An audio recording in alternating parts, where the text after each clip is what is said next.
Selamat siang semuanya. Pada hari ini kami dari kelompok 5 akan menjelaskan tentang Oracle VM VirtualBox. Kelompok kami terdiri dari 6 orang. Yang pertama ada Reinhard Christopher, Joan Kenneth, Jordan Josdan, Ervan Vincentius, Viana Kalista, dan yang terakhir adalah Christian Louis Effendi. Sekarang kita akan masuk ke bagian background. Jadi, evolusi teknologi virtualisasi telah berdampak besar pada pengelolaan dan pengembangan sistem. VM atau virtual machine banyak digunakan dalam berbagai sektor, seperti pengembangan perangkat lunak, penelitian ilmiah, dan manajemen pusat data, karena mampu menyediakan lingkungan yang terisolasi dan fleksibel. Ada namanya teknologi Type 2 Hypervisor yang belakangan ini semakin populer. Alasannya adalah karena memungkinkan pengguna menjalankan sistem operasi tambahan pada perangkat desktop atau laptop, yang memudahkan pengujian atau penggunaan beberapa sistem operasi secara bersamaan. Selain itu, kemudahan implementasi, kompatibilitas dengan perangkat keras, dan penghematan biaya operasional, yang pada akhirnya menjadi pilihan utama bagi profesional dan pengembang yang membutuhkan fleksibilitas yang tinggi. Kita memiliki Oracle Virtual Machine VirtualBox, di mana Oracle VirtualBox ini merupakan suatu software virtualisasi yang memungkinkan pengguna untuk menjalankan sistem operasi lain di dalam sistem operasi yang sedang mereka gunakan. Oracle VM adalah platform virtualisasi yang memungkinkan pengguna untuk menjalankan berbagai sistem operasi secara bersamaan di satu mesin fisik. Dalam tutorial ini, kami akan membahas cara menggunakan Oracle VM dan menjelaskan berbagai fungsi yang tersedia untuk meningkatkan pengalaman virtualisasi kita. Jadi pertama-tama buka browser dulu, kita mau download ISO Ubuntu. Boleh visit website resminya yaitu ubuntu.com/download. Lalu klik download Ubuntu desktop. Kemudian kita mau download versi yang 24.04.1. Klik di sini aja. Kemudian seharusnya sudah terdownload. Bisa dicek di sini. Nah, setelah selesai di-download, kita buka virtual box-nya. Untuk menambahkan virtual machine baru, kita klik new. Lalu kita namakan virtual machine yang mau dibuat. Di sini kita namain Oracle VM. Lalu kita pilih file ISO-nya yang tadi baru kita download. Nah, file ISO itu disk image berisikan kopi CD atau DVD. Digunakan untuk instalasi operating system.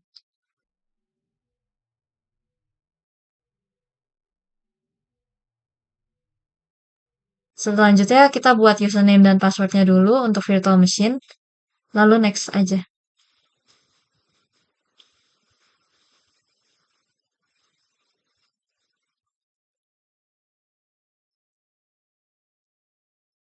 Kemudian di sini untuk inisialisasi memori dan prosesor untuk virtual machine yang mau kita install, kita set 4096 MB buat memori dan biasanya disarankan minimal 2 CPU prosesor untuk sistem operasi modern. Hard disknya ikut default aja yaitu 25 GB. Nah, kemudian VirtualBox akan menampilkan rangkuman atau summary dari konfigurasi yang sudah dibuat sebagai berikut ini. Setelahnya klik finish lalu power on virtual machine, kita tinggal nunggu.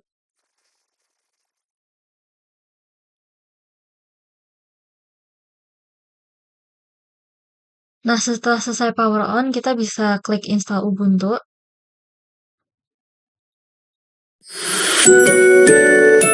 Kemudian choose your language, kita pilih English aja. Ini next. Lalu pilih use wire connection. Pilih install Ubuntu. Interactive installation, default selection. Kemudian next lagi, yang ini di next aja. Kemudian erase this and install Ubuntu. Kemudian kita bisa create account. Di sini saya random aja, nama pakai Jordan. Kemudian input password. Nah, kemudian selanjutnya di sini ditampilkan location.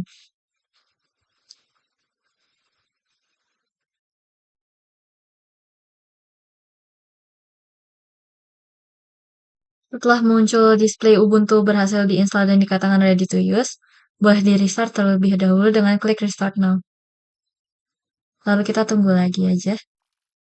Setelah itu Ubuntu sudah siap digunakan dan bisa login dengan akun yang sudah dibuat tadi.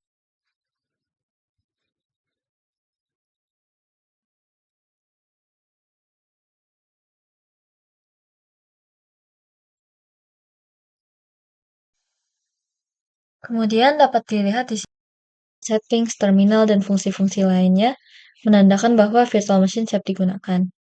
Yang pertama kita harus membuka aplikasinya terlebih dahulu. Lalu dari menu utama kita klik File lalu pilih Preferences.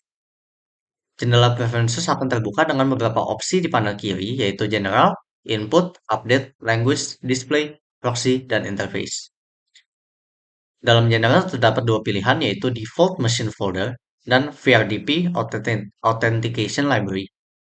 Default Machine Folder digunakan untuk menentukan opsi di mana mesin virtual kita akan disimpan. Sedangkan VRDP digunakan untuk mengelola protokol remote desktop.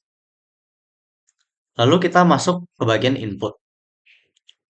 Pada bagian input terdapat dua pilihan, yaitu Virtual Box Manager, Virtual Machine, dan ada extended feature yaitu Auto Capture Keyboard. Jadi pada Virtual Box Manager dapat dilihat banyak sekali shortcut-shortcut yang terdapat di Virtual Box Manager. Jadi apa kegunaannya? Jadi kegunaan dari VirtualBox Manager itu menampilkan daftar shortcut yang dapat digunakan di dalam VirtualBox Manager. Contoh, Cloud Profile Manager untuk meng-add profile. Kita membuat profil baru di Cloud Profile Manager dengan pintasan default yang bisa diubah sesuai keinginan kita. Misalnya shortcutnya adalah Ctrl Shift A. Lalu selanjutnya kita akan ke Virtual Machine.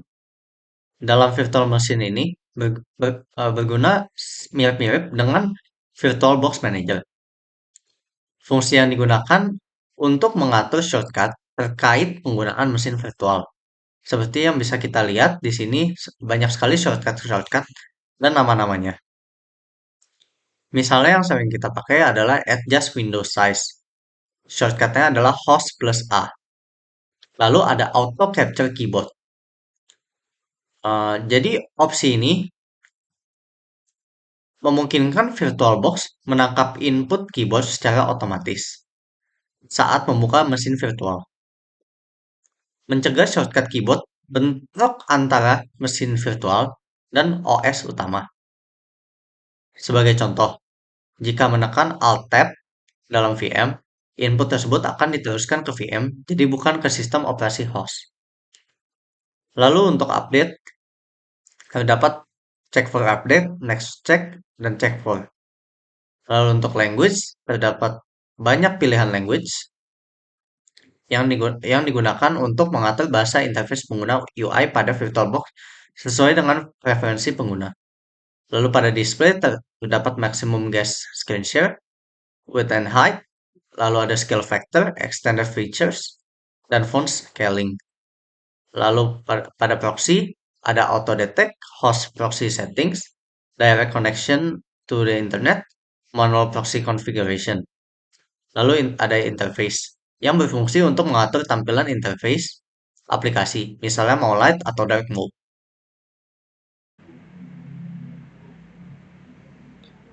Oke, untuk mesin menunya ada New, Add, Setting, Clone, Move, Export to OCI, Remove, dan Move to Group. Untuk suatu mesin virtual tertentu yang kita pilih, kita bisa Start, Pause, Reset, ataupun Stop. Nah, untuk toolsnya ada Detail, Snapshot, Log, Activity, dan File Manager. Detail digunakan untuk menampilkan spek VM kita. Snapshot digunakan untuk mengelola snapshot atau salinan keadaan mesin virtual pada waktu tertentu. Untuk membuatnya, kita memilih menu Take. Nah, di situ kita bisa memberi nama dan deskripsi dari snapshot tersebut. Nah, tinggal kita klik OK. Lalu untuk clone. Nah, clone kita bisa membuat mesin virtual yang identik atau serupa tanpa perlu instalasi ulang. Habis diklik kita bisa memberi nama atau path, dan untuk MAC address policy-nya kita bisa menentukan alamat MAC baru untuk adapter NAT. Habis itu clone-nya ada full clone dan link clone. Dan snapshot-nya kita bisa current machine state atau semuanya. Setelah diklik OK, proses cloning dimulai. Saya akan menjelaskan tentang clone settings. Sini ada general, ada pilihan nama, tipe, version, kita pilih Linux dan Ubuntu 64 bit. Nah, di sini ada system setting, ada motherboard, kita pilih base memorinya antara 4 MB hingga 16 GB, boot ordernya ada hard disk, optical lalu floppy atau network. Chipsetnya kita biarkan default aja, ada pointing device juga, ada extended features, yaitu input-output advanced programmable interrupt controller yang merupakan fitur untuk memungkinkan pengelolaan interrupt secara lebih efisien. Nah, kita juga bisa enable hardware clock in this time.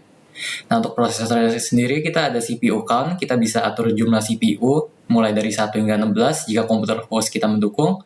Kita bisa gunakan 2-4 CPU agar lebih lancar. Nah, execution cap-nya kita biarkan aja di 100% untuk kinerja yang maksimal, dan extended features-nya kita aktifkan aja, physical address extension no execute, jika kita ingin menggunakan sistem operasi 32 bit yang memerlukan lebih dari 4 GB RAM. Nah, ada juga nested VTX untuk Intel atau AMD V untuk AMD jika kita ingin membuka kemampuan untuk menjalankan hypervisor lain, misalnya VirtualBox, VMware, atau Docker di dalam virtual machine. Nah, ada juga acceleration, kita bisa aktifkan para virtualization interface, kita biarkan di default aja. Juga ada hardware virtualization, kita aktifkan enable nested paging untuk meningkatkan performa. Nah, selanjutnya ada di display setting, ada screen, video memori kita atur aja kapasitas dari 0 sampai 128 MB, tapi disarankan 60 MB untuk antarmuka Ubuntu. Nah, ada monitor count, kita atur jumlah monitornya 1 hingga 8 sesuai kebutuhan, scale factor pilih antara 100% hingga 300%, graphics controller kita pilih aja VMS VGA yang direkomendasikan untuk Linux, dan extended features-nya kita aktifkan saja enable 3D acceleration jika memerlukan efek grafis. Nah, di storage setting terdapat control IDE yang tipe defaultnya adalah PIX4, tetapi ada opsi lain juga seperti yang versi 3 atau ICH6. Ada juga optical drive yang biasanya terhubung dengan IDE secondary device 0 dan bisa diubah. Ada juga controller SATA, sama seperti yang IDE tadi, ada banyak opsi juga di sini. Nah, Oracle VM Ubuntu Clone VDI ini di SATA port 0, tapi jika perlu bisa ditambahkan disk tambahan ke port berikutnya. Nah, audio setting, host audio driver kita pilih saja sesuai host PC kita, dan audio controller juga pilih yang sesuai. Nah, network setting, ada attach to, ada pilihannya ada 4 di sini, ada NAT, default untuk akses internet dasar, bridge adapter untuk menggunakan jaringan yang sama dengan host, internal network untuk koneksi internal antara VM, host only adapter untuk koneksi lokal tanpa akses internet. Nah, selanjutnya di bagian serial ports, kita bisa aktifkan hingga 4 port untuk mengatur port number, misalnya COM1 hingga COM4, IRQ dan IO port seperti defaultnya. Nah, port mode juga ada opsi disconnect, hosted pipe atau TCP. Nah, di USB ada 3 versi, yaitu USB 1.1 untuk perangkat lawas, dan USB 2 atau 3 untuk yang lebih cepat. Nah, terakhir di type shared folders, kita bisa berbagi file antara host dan VM. Nah, kita bisa pilih folder path dan beri nama sesuai keinginan. Nah, di user interface kita bisa pilih ada file, machine, view, input, device, dan juga ada debug and help. Nah, visual state-nya sendiri ada pilihan antara normal yaitu window, full screen, seamless, atau scale. Oke, jadi pada bagian properties kita bisa melihat beberapa informasi mengenai virtual machine tersebut. Seperti yang bisa dilihat di layar, terdapat beberapa bagian dari informasi tersebut, yaitu general, system, display, audio, storage, network, serial ports, USB, dan juga shared folders, yang tentunya memiliki informasi mengenai suatu atribut dari virtual machine tersebut. Pada general, Anda bisa melihat informasi umum seperti nama, jenis operating system, dan juga lokasi dari file virtual machine clone tersebut. Lalu juga pada bagian sistem, Anda bisa melihat informasi-informasi yang relevan ke sistem tersebut, seperti jumlah memori, jumlah prosesor, urutan booting, dan juga acceleration. Lalu juga terdapat display yang menampilkan informasi yang berkaitan sama display, seperti memori video, controller graphics, dan juga detail-detail mengenai recording yang dapat dilakukan pada virtual machine tersebut. Juga terdapat bagian audio di mana Anda bisa melihat informasi mengenai sistem audio pada VM tersebut. Hal ini meliputi seperti host driver yang digunakan dan juga controller dari audio tersebut. Juga terdapat bagian storage di mana kita bisa melihat informasi mengenai penyimpanan yang ada pada virtual machine, Seperti yang bisa dilihat di gambar, untuk storage controller kita menggunakan SATA atau SATA yang biasa digunakan sebagai hard drive virtual utama untuk menampung OS dan juga file-file, dan juga IDE yang digunakan sebagai optical drive. Juga terdapat network, di mana kita bisa melihat adapter network yang digunakan oleh VM tersebut, juga serial ports, di mana kita bisa melihat informasi mengenai konfigurasi serial ports pada VM kita.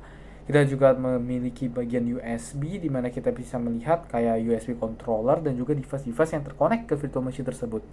Juga terdapat shared folders mengenai folder-folder yang di-share dari host system ke virtual machine tersebut. Lalu selanjutnya kita bisa melihat, kita juga dapat melihat informasi ini di bagian detail ya. Lalu kita bisa pindah ke bagian logs, di mana kita bisa melihat semua aktivitas dan juga event dari virtual machine tersebut, seperti startup, shutdown, system error, warning, dan juga resource usage. Pada bagian ini kita lihat no log file dikarenakan oleh VM kita yang nggak berjalan, sehingga dia tidak memiliki file mengenai aktivitas kita. Lalu kita ke bagian selanjutnya, kita bisa melihat activity overview yang memiliki informasi mengenai resource yang digunakan oleh virtual machine, seperti CPU load, network rate, disk input dan output rate, dan juga VM exits.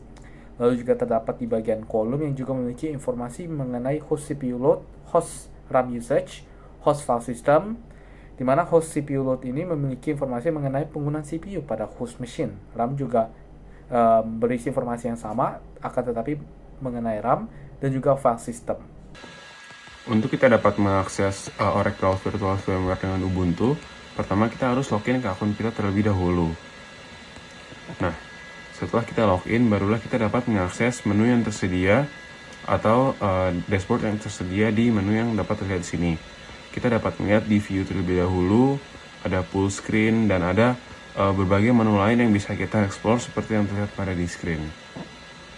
Nah, kita juga bisa terus melanjut melihat tadi seperti menu bar, status bar, dan kita bisa melihat pilihan-pilihan lainnya seperti input dan yang lainnya. Kita bisa memilih juga input untuk keyboard settings, dan di input ini ya kita bisa melihat. Nah, terus kita juga bisa melihat di sini kita bisa melihat audionya, terus kita bisa di bawah ada USB juga, dan kita bisa mengeksplor sendiri kira-kira ada menu apa di dashboard ini seperti yang ada di layar yang telah saya tunjukkan. Nah, ini kita bisa mengeksplor lebih lanjut, dan apabila ada butuh bantuan kalian bisa melihat help di situ. Terus di bawah juga ada menu-menu yang bisa kalian explore. Nah, ini adalah grafik seperti pada yang tunjuk di atas bagaimana CPU-nya berjalan, CPU load-nya. Kalian bisa pause CPU-nya seperti yang dilihat di atas, CPU-nya sedang stop ya. Ini juga kalian bisa lihat restart mesinnya. Dan ya, itu adalah tutorial untuk menggunakan VirtualBox, dan kita bisa juga melihat terakhir di sini kita bisa langsung close saja VirtualBox-nya apabila tidak kita pakai lagi. Nah, dan ini udah VirtualBox-nya terclose. Setelah ini semuanya akan berhenti dijalankan, dan kalian bisa lihat virtual machine bisa buat kalian sudahi untuk penggunaan virtualware-nya. Maka dari itu demikianlah video presentasi dan tutorial untuk menggunakan Oracle VM VirtualBox. Semoga video ini dapat membantu dan terima kasih.